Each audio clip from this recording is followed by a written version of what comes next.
Hello, everybody, and thank you for tuning in to the weekly report. Making corporatism great again. President Trump has recently endorsed a policy that is arguably as socialist as anything proposed by New York mayoral candidate Zohran Mamdani or Senator Bernie Sanders, partial government ownership of private corporations. Earlier this year, as a condition of approving Nippon Steel's purchase of U.S. Steel, President Trump demanded Nippon give the U.S. government a golden share in U.S. Steel. This golden share allows the U.S. government to overrule Nippon's management if the government determines Nippon is acting against U.S. national security, which means the government can overrule many decisions made by Nippon's management. Unfortunately, Nippon was not a one-and-done excursion into corporatism. President Trump recently struck a deal with computer chip manufacturer Intel to give the company $8.9 billion in government subsidies in exchange for 10% of Intel's stock. This deal makes the U.S. government Intel's largest stockholder. The Trump administration has promised that it will not use its position to undermine Intel's board. However, the administration is reserving the right to counter Intel's board if the administration determines the board is taking an action that would adversely impact the relationship of the company or its subsidiaries with the U.S. government.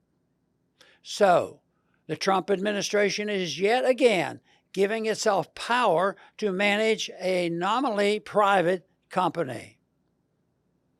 Enabling the government to control a private company, even if the government does not actually exercise its power, means the company's management will base its decision on what will please those currently in power rather than on the desires of the consumers.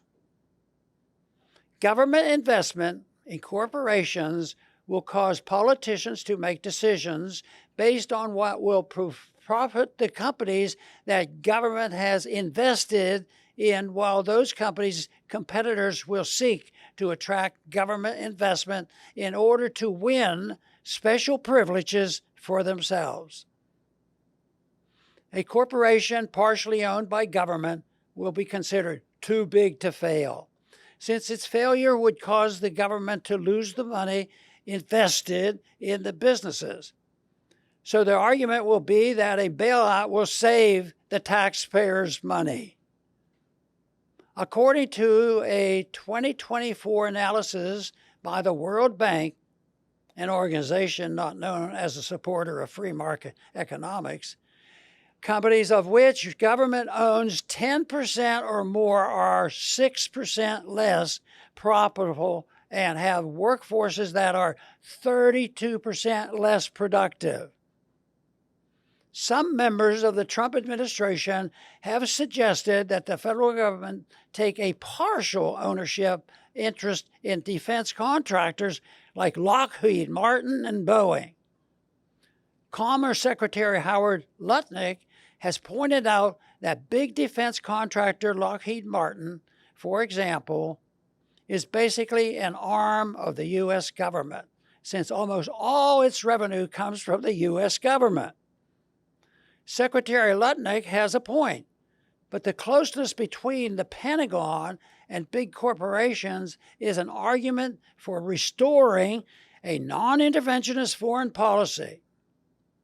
Given the government and ownership of interest in defense contractors would allow the war party to argue that militarism is good for the taxpayers because it boosts the value of the government's investments. Government investment in private businesses will only worsen the twin plagues of corporatism and cronyism that afflicts our political and economic systems. Instead of further entangling government and business, Those seeking to make America great again should work to end the welfare, warfare, regulatory state and the fiat monetary system that makes it possible. The only path to prosperity is through a true free market, limited government, and a foreign policy of peace and free trade. Thanks for listening.